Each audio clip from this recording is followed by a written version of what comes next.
Selamat malam, perkenalkan saya Krisanda Kelvin, mahasiswa program akuntansi dari Fakultas Ekonomi dan Bisnis Universitas Teknologi Sumbawa dengan NIM 2318040.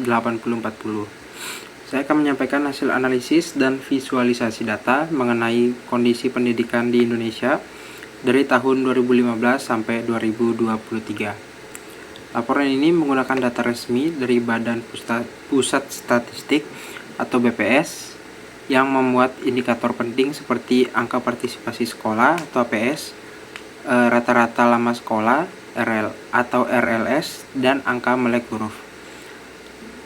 Data ini dianalisis berdasarkan provinsi, jenis kelamin, dan tahun untuk melihat bagaimana perkembangan pendidikan kita dari waktu ke waktu. Untuk metode kerja, saya memanfaatkan Microsoft Excel untuk membersihkan data, lalu Power BI sebagai alat visualisasi. Dengan aplikasi tersebut, kita bisa membuat dashboard yang interaktif untuk menampilkan tren dan perbandingan pendidikan agar lebih mudah dipahami. Mari kita mulai dari grafik yang pertama, yaitu pie chart angka partisipasi sekolah atau APS di usia 7-12 tahun.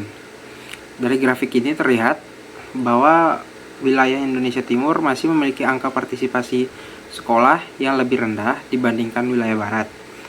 Artinya, anak-anak usia sekolah dasar di daerah timur belum semuanya bisa mengakses pendidikan, dan ini jadi masalah yang perlu diperhatikan lebih serius. Selanjutnya ada grafik garis atau line chart menunjukkan tren rata-rata lama sekolah dari tahun 2015 sampai 2023. Secara umum, rata-rata lama sekolah naik setiap tahun, yang artinya pendidikan semakin membaik. Tapi kalau dilihat berdasarkan jenis kelamin, laki-laki cenderung sekolah lebih lama dibanding perempuan, terutama di daerah tertentu. Ini menunjukkan bahwa akses pendidikan bagi perempuan masih belum terlalu rata. Lalu ada grafik batang, memperlihatkan perbandingan angka partisipasi sekolah antara anak laki-laki dan perempuan di tahun 2023. Di sini terlihat adanya kesenjangan gender. Beberapa provinsi menunjukkan bahwa anak perempuan lebih jarang melanjutkan sekolah, bisa jadi karena faktor budaya atau kondisi ekonomi. Kemudian ada grafik bubble chart yang menunjukkan hubungan antara APS dan angka melek huruf. Dari grafik ini bisa dilihat bahwa daerah dengan APS tinggi juga cenderung punya angka melek huruf yang tinggi. Ini menunjukkan bahwa semakin banyak anak sekolah, semakin banyak juga yang bisa membaca dan menulis dengan baik. Lalu ada histogram distribusi rata-rata lama sekolah, menunjukkan sebagian besar provinsi masih di kisaran 7-9 tahun. Artinya banyak masyarakat kita yang hanya lulus sampai jenjang SMP dan belum banyak yang menempuh pendidikan SMA bahkan sampai ke kuliah. Sebagai kesimpulan, pendidikan di Indonesia memang mengalami kemajuan yang cukup positif, terutama dalam hal angka partisipasi dan lamanya sekolah.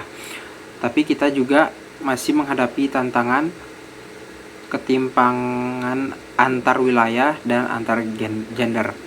Anak-anak di daerah timur dan perempuan masih perlu diperhatikan dan diberi dukungan lebih.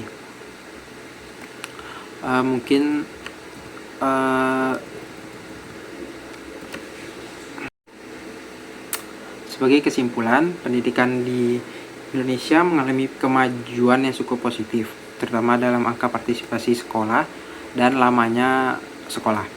Tapi kita juga masih menghadapi ketimpangan antar wilayah dan antar gender.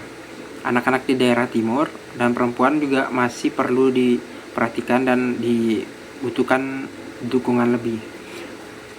Mungkin beberapa saran dari saya itu ada pemerintah perlu membuat program khusus untuk daerah tertinggal, terutama wilayah Indonesia bagian timur. Lalu mungkin perlu ada dukungan lebih kuat untuk meningkatkan akses dan kualitas pendidikan bagi anak perempuan. Yang terakhir mungkin sekolah menengah dan atas perlu diperluas jangkauannya supaya lebih banyak anak yang bisa lanjut pendidikan. Demikian presentasi dari saya. Terima kasih.